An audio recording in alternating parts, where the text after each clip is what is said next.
E vamos agora voltar a falar sobre o Censo 2022 que foi divulgado hoje pela manhã. Vamos conversar agora ao vivo com o analista socioeconômico do IBGE e professor Jefferson Mariano. Vamos lá? Deixa eu colocá-lo aqui na nossa tela para a gente falar um pouquinho sobre esses números que foram divulgados, números importantes, que foram divulgados hoje. Professor Jefferson, boa noite. Muito obrigada pela sua participação. Olá, boa noite. Um prazer enorme estar com vocês. Muito obrigada, professor Jefferson. Vamos falar sobre esses números que foram divulgados hoje pela manhã. Um número muito importante, não é? Para o nosso país. O Brasil, ele tinha 213 milhões de habitantes e agora, com o censo, a gente encolheu, entre aspas, 10 milhões de pessoas. Essa diferença se deve a quê exatamente, professor Jefferson?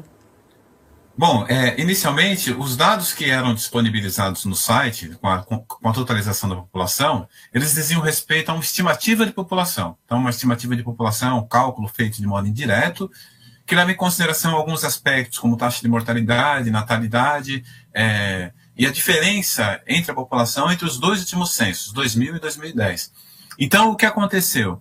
Essas expectativas, os números que a gente estava com relação a 2010, as expectativas elas não se confirmaram, ou seja, a população, a taxa de crescimento da população, ela caiu de uma forma muito rápida. Então, o que acontece? Agora, verificando a população em 2022, nós percebemos que as expectativas elas estavam superestimadas. Na verdade, não é um erro, na verdade, o que trata-se de uma base que a gente tinha, que era uma base diferente da base que nós passaremos a ter agora a partir de 2022. Então, a população aumentou em relação a 2010, tem um crescimento populacional, mas um crescimento muito baixo, um crescimento aquém do que nós víamos observando. Então, é o menor crescimento já verificado entre os censos.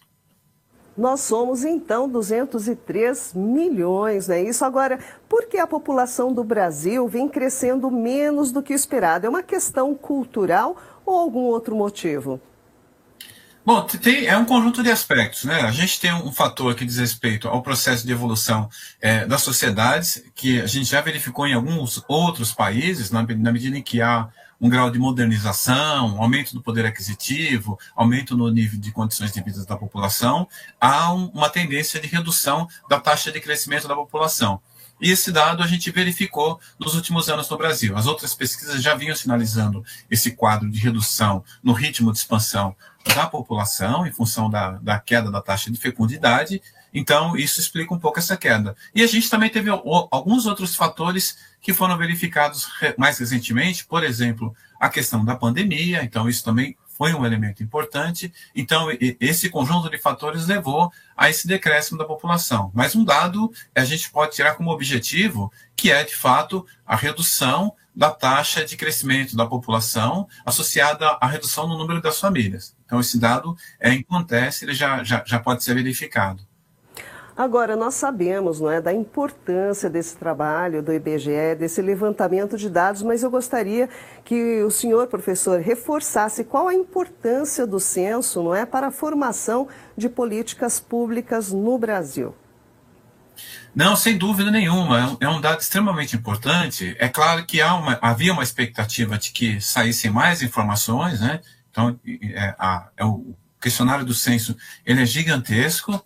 O que foi divulgado agora foi uma pequena parcela das informações. Foi divulgado apenas o dado relativo à população, né, junto com o dado de população, as taxas geométricas de crescimento da população, de modo que dá para a gente perceber as regiões nas quais ocorreu crescimento maior, as regiões nas quais a gente percebeu o decréscimo da população, e há um agendamento para uma agenda de divulgação de mais resultados. Mas, de qualquer modo, esse dado é importante para que o poder público possa pensar e implementar políticas públicas, desenhar políticas públicas de modo mais adequado. Então, por exemplo, tem um dado importante, que é a redução na taxa de crescimento da população nas metrópoles, nas capitais, e uma expansão da população em outras regiões. Então, dá para perceber como a população está se movimentando e, a partir daí dimensionar alguns equipamentos sociais urbanos, algumas políticas públicas, dados de educação, de saúde. Por exemplo, como há um menor crescimento nas capitais,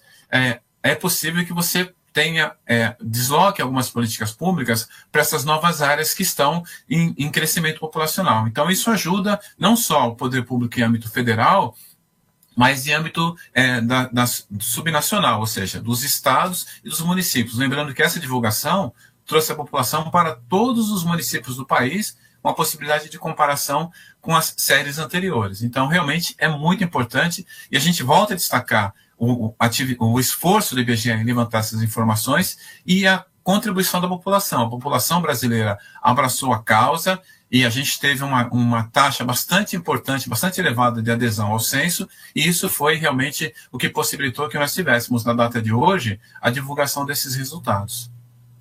Como o senhor disse, terão outros dados, né, que ainda vão ser computados, digamos assim, para serem divulgados, não é? O IBGE tem dados socioeconômicos também, não é? Como, por exemplo, o perfil de cada brasileiro, a residência do lar deles, quantos cômodos, quantas televisões. Isso também traz um aspecto de como a sociedade brasileira é composta em dados socioeconômicos, não é verdade? Sim, sim, o questionário é gigantesco, né? A gente tem, por exemplo, até dezembro, há um agendamento no qual a gente vai divulgar os dados da pirâmide etária da população, que é muito importante saber o grau de envelhecimento da população, a pirâmide etária, a distribuição da população segundo raça e cor e as características dos domicílios, né? Água, luz, esgoto, rede elétrica. E a partir do ano seguinte, de 2024, a gente começa a divulgar os dados da amostra, que são esses dados que têm a posse de bens, né? Quantas televisões, equipamentos celulares, características, máquina de lavar, os equipamentos que estão disponíveis dentro dos domicílios, os dados relativos, por exemplo, a mercado de trabalho, população com deficiência. Então, aí realmente é um conjunto de dados mais robustos. Agora, até para finalizar, a gente queria que o senhor comentasse um pouquinho sobre como o censo é feito, né? Porque a gente sabe que o trabalhão que os recenseadores tiveram aí Brasil afora para coletar todos esses dados. A tecnologia ajuda em que modo, né? De que modo a tecnologia ajuda nesse trabalho? Como que é feito esse censo, professor?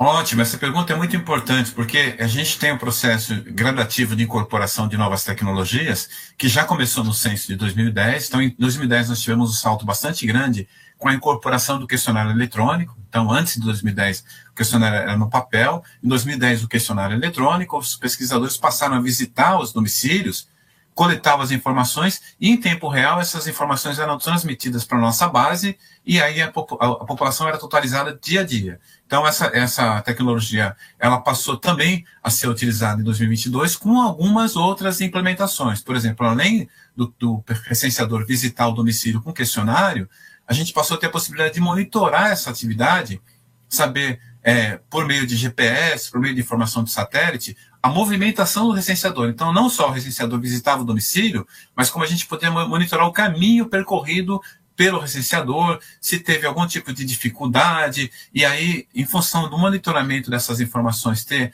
a informação correta, porque tem um sentido correto pelo qual o recenseador deve percorrer. Então, essas informações são transmitidas para a nossa base. Em tempo real, os dados são totalizados. Em tempo real, é possível fazer uma verificação, uma checagem dos dados, verificar se não tem nenhum tipo de problema com relação à coleta. E aí, com tempo muito rápido, a gente tem condições de totalizar essas informações e divulgar essas informações para a população. Então, a tecnologia ela foi fundamental para que nós tivéssemos celeridade no processo de divulgação dos resultados a partir do término da apuração e também a questão da qualidade das informações. Então, o nível de qualidade desse censo é muito superior aos anteriores por conta da possibilidade de verificação, a verificação de imagem de satélite. Por exemplo, a gente tem dados sobre a população em favela, que vai ser divulgado também. E as imagens são imagens de satélite. A gente tem com precisão a delimitação exata de cada favela, que a gente utiliza a denominação de aglomerado subnormal, né? Então, e essa delimitação ela só é possível em função da incorporação dessas novas tecnologias que estão disponíveis.